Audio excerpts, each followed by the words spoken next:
सबसे पहले मैं ये स्पष्ट करना चाहता हूं कि सुबह से जो भी न्यूज़ रिपोर्ट्स और रिपोर्टिंग न्यूज़ चैनल्स के माध्यम से, वेबसाइट्स के माध्यम से या अखबारों के माध्यम से की जा रही है वो सरासर गलत है, फैब्रिकेटेड है, फॉल्स है, मेलिशियस है और मैं कहूं यहां तक मोटिवेटेड है।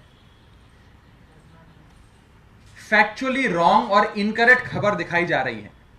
मैं साफ करना चाहता हूं कि मेरा नाम इन्फोर्समेंट डायरेक्टरेट की किसी भी कंप्लेंट में एक अक्यूज्ड के तौर पर या एक सस्पेक्ट के तौर पर कहीं नहीं है।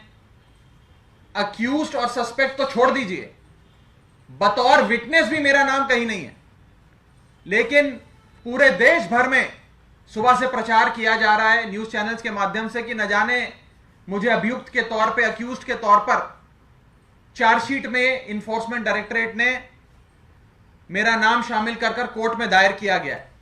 यह सरासर गलत है और मैं एक स्टेटमेंट पढ़ के पहले अपनी बात स्पष्ट तौर पे आपके सामने रखना चाहूंगा, उसके बाद इसके राजनीतिक पहलू पे विस्तार से चर्चा करेंगे।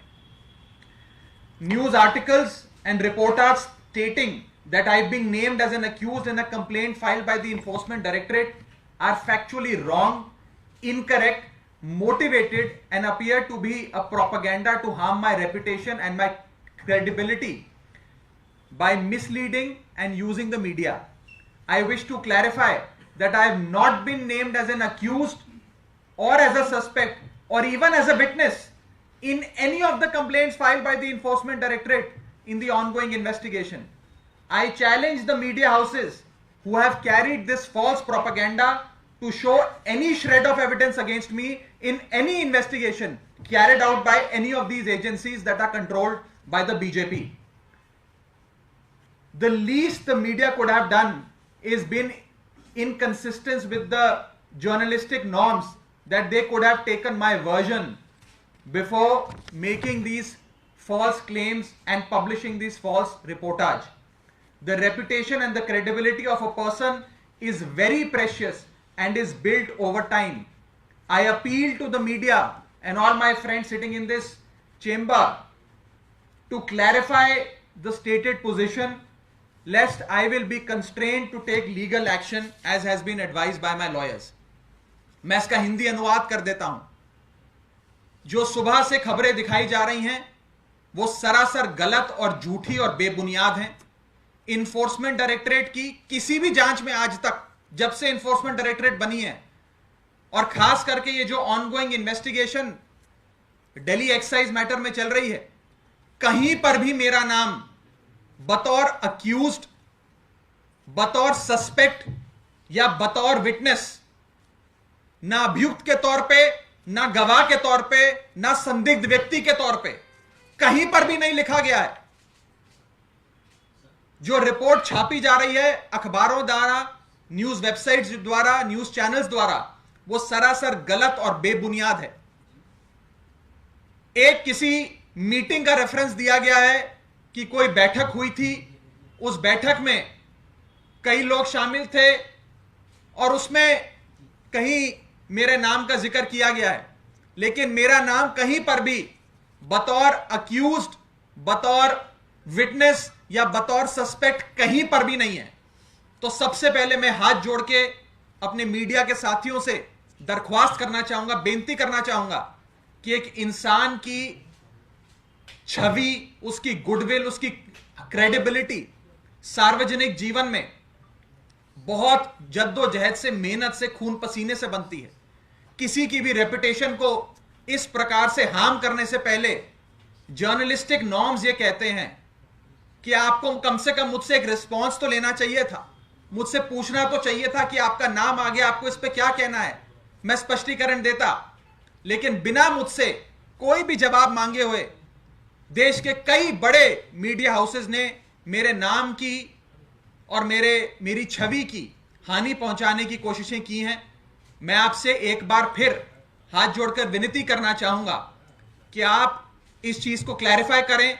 जो गलत खबर छापी है उसे विड्रॉ करें, सही खबर छापें नहीं तो मुझे मजबूरन कानूनी कार्रवाई करनी पड़ेगी उन तमाम अखबारों के खिलाफ या मीडिया हाउसेस के खिलाफ जिन्होंने मेरे नाम को तोड़ मरोड़ कर ऐसे दिखाया है कि न जाने मैं कौन सा बड़ा घोटालेबाज हूं, मैंने कितने करोड़ों का घोटाला कर दिया हो और मैं इस पूरे कई मुकदमों में या कई ईडी की कंप्लेंटों में अभियुक्त के तौर पर मेरी भूमिका इन्फोर्समेंट डायरेक्टरेट ने कोर्ट के सामने रखी है।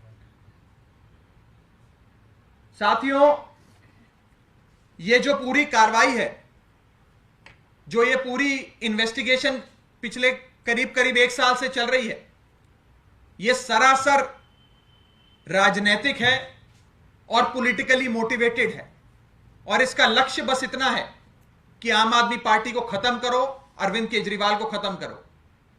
और शायद आज बीजेपी मेरे नाम का दुष्प्रचार करने की, मेरे नाम की और मेरी छवि को हानि पहुंचाने की कोशिशें कर रही है, इसलिए क्योंकि राघव चड्ढा अरविंद केजरीवाल का सच्चा सिपाही है, इसलिए क्योंकि आम आदमी पार्टी अरविंद केजरीवाल जी की नेतृत्व में लगातार बढ़ती जा रही है।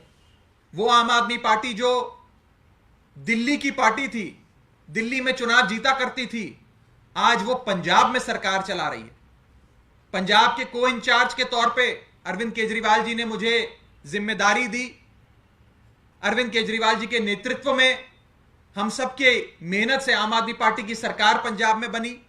मुझे गुजरात में भी आम आदमी पार्टी ने जिम्मेदारी दी, मेरे नेता अरविंद केजरीवाल जी ने जिम्मेदारी दी। बतौर सह प्रभारी मैंने गुजरात में भी काम किया और हमारी सबकी मेहनत की बदौलत, अरविंद केजरीवाल जी के नेतृत्व की बदौलत हम गुजरात के चुनाव से राष्ट्रीय पार्टी बने, नेशनल पार्टी बने। आज अरविंद केजरीवाल जी के एक एक सिपाही को हानि पहुंचाने के लिए इस प्रकार से दुष्प्रचार किया जा रहा है। मकसद सिर्फ एक है, आम आदमी पार्टी को खत्म करो, अरविंद केजरीवाल को खत्म करो। क्योंकि भारतीय जनता पार्टी इस बात को जानती है कि अगर बीजेपी का कोई काल है तो वो अरविंद केजरीवाल है। अगर बीजेपी का कोई काल है तो वो अरविंद केजरीवाल है। जैसे कंस को यह मालूम था कि उसका अंत, उसका विनाश, उसका काल, उसकी मृत्यु भगवान श्री कृष्ण के हाथों लिखी है और उसने हर संभव कोशिश करी भगवान श्री कृष्ण को हानि पहुंचाने की, लेकिन हानि नहीं पहुंचा पाया। उसी प्रकार भारतीय जनता पार्टी यह बात जानती है कि उनका अंत और उनका काल अरविंद केजरीवाल हैं, अरविंद केजरीवाल के हाथों लिखा है। इसीलिए वो हर संभव कोशिश करेंगे आम आदमी पार्टी को, अरविंद केजरीवाल जी को और अरविंद केजरीवाल जी के एक एक सिपाही को हानि पहुंचाने की, लेकिन सफल नहीं होंगे। आम आदमी पार्टी की बढ़ती लोकप्रियता के चलते ये सारे शिगुफे छोड़े जा रहे हैं। जिस इन्वेस्टिगेशन की हम जिक्र कर रहे हैं, इस इन्वेस्टिगेशन को आप सब जो आज इस भारी तादाद में इस आम आदमी पार्टी के मुख्यालय पर मौजूद हैं, आप सब करीब करीब 1 साल से इस पूरी इन्वेस्टिगेशन को बहुत करीब से देख रहे हैं। करीब 1000 से ज्यादा अफसर इस पूरी जांच पड़ताल में शामिल हैं। 400 से ज्यादा ठिकानों पर इन लोगों ने सर्च किया, सीज किया, रेडें करी। कई गवाहों को अपने पास बुलाकर उनके बयान दर्ज कराए, कई लोगों को गिरफ्तार कर लिया, लेकिन एक फूटी कौड़ी अभी तक नहीं ढूंढ पाए, ना इनको मिली, क्योंकि घोटाला हुआ ही नहीं। यह बीजेपी के दिमाग का घोटाला है। रोज बीजेपी कहती है 1000 करोड़ का घोटाला हो गया, 1000 करोड़ का घोटाला हो गया। 1000 करोड़ तो छोड़िए, 10 रुपए भी अगर भारतीय जनता पार्टी की इन एजेंसियों को कहीं से मिले हो तो मुझे बताइए।